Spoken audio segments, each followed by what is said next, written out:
L'écho pour tous, présenté par Mehdi Lutim.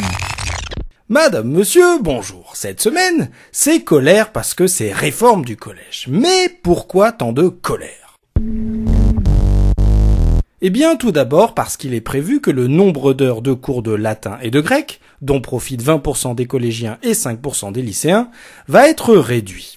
Alors c'est tragique car comment trouver un boulot sans savoir parler couramment grec ou latin, parce qu'évidemment personne ne commence le grec ou le latin pour uniquement baragouiner quelques mots ou se souvenir de quelques déclinaisons qui ne servent à rien. Par ailleurs, il est prévu de mettre un terme à des classes bilingues, souvent anglais et allemand, et aux classes sections européennes, toutes deux disponibles dès la 6e, dont profitent seulement 15% des élèves, certainement très également répartis sur le territoire et n'appartenant très certainement pas en majorité aux classes privilégiées.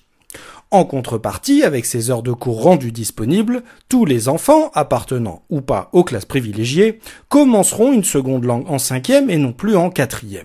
Enfin, dernière réforme, la pire, il est prévu que les enfants apprennent 2-3 trucs en plus sur l'islam, et du coup l'école va devenir très certainement une fabrique de terroristes, enfin parmi les terroristes potentiels qui apprennent leurs cours. En effet, le problème du collège auquel s'attaque cette réforme, c'est que trop peu d'élèves apprennent leurs cours, ont ainsi des sales notes et transforment notre système scolaire, et notre collège en fait partie, en instrument de profondes inégalités des chances. En effet, on estime qu'environ 20% des élèves quittent le système scolaire avec de graves lacunes en mathématiques, mais aussi en français, ce qui est problématique, puisqu'il est toujours bon de savoir lire et écrire, et d'avoir un minimum de vocabulaire, quand on veut chercher un travail, voire voter en comprenant un peu ce qui se dit avant. Et comme de par hasard, ce sont aussi pas loin de 20% des élèves d'une même classe d'âge qui quittent le système scolaire chaque année sans diplôme et qui viennent remplir les bureaux du Pôle emploi quand tout se passe bien et les tribunaux ou les prisons quand tout se passe un peu moins bien. Évidemment, ce sont plutôt des enfants issus des classes populaires qui sortent sans formation, sans compétences, sans chemise et sans pantalon.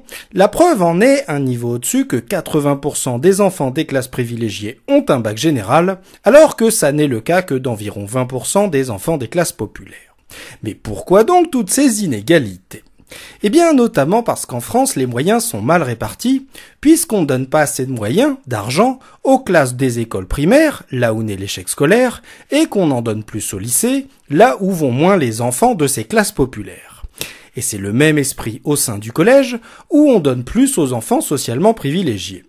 Et c'est notamment pour cette raison que l'esprit de la réforme du collège est de réduire ou de supprimer les moyens alloués aux classes de grec, de latin ou aux classes bilingues et européennes qui bénéficient statistiquement aux enfants privilégiés afin de donner plus de moyens à tous les enfants, privilégiés et moins privilégiés, notamment pour enseigner une seconde langue vivante une année plus tôt, dès la classe de 5e.